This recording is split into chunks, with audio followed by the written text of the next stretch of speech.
When we think about vacation, we often imagine having more time to rest, more time to explore, and somehow, I thought, more time to write, but I was wrong.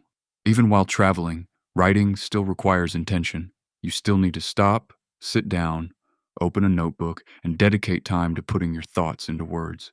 That doesn't magically become easier just because you're away from home. For this trip, I brought along a page-a-day travel journal from Peter Pauper Press.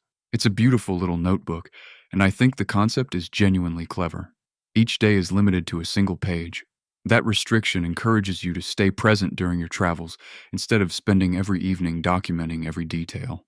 You write enough to preserve a memory, enough to reflect, enough to capture the essence of a day, but not so much that writing becomes the day itself.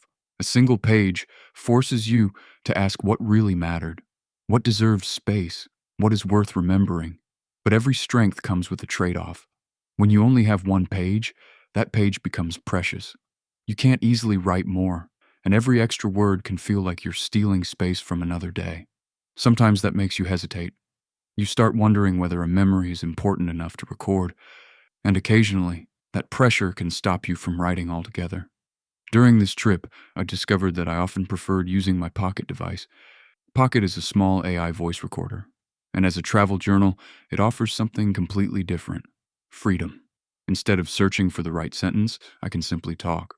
While walking through a forest, while sitting on a quiet bench, while looking at a landscape I don't want to stop experiencing. The format feels open, natural, unstructured, and because speaking is usually faster than writing, I find myself capturing thoughts that might otherwise disappear. In some ways, Pocket allows me to stay inside the experience while documenting it. But of course, it's not perfect. The first challenge is simple. You actually need to have the device with you.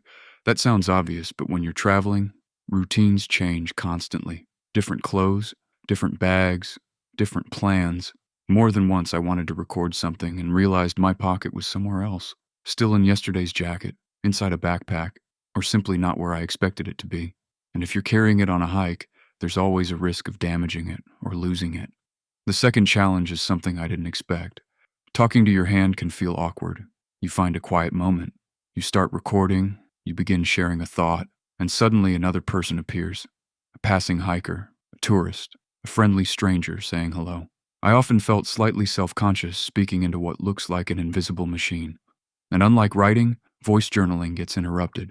You stop recording, you greet someone, you start another recording. Before long, a single thought is spread across multiple voice memos. So far, I haven't found a smooth way to stitch those fragments back together. I've also started noticing some limitations in Pocket's free plan. The more I use the device, the more those limitations stand out.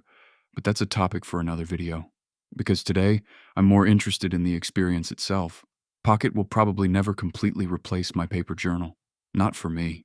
Writing slows me down. It forces me to look directly at my thoughts, to reread them, to refine them, to build on them. The act of writing becomes part of the thinking process. Voice notes are different. They capture the moment beautifully, but they don't encourage reflection in quite the same way.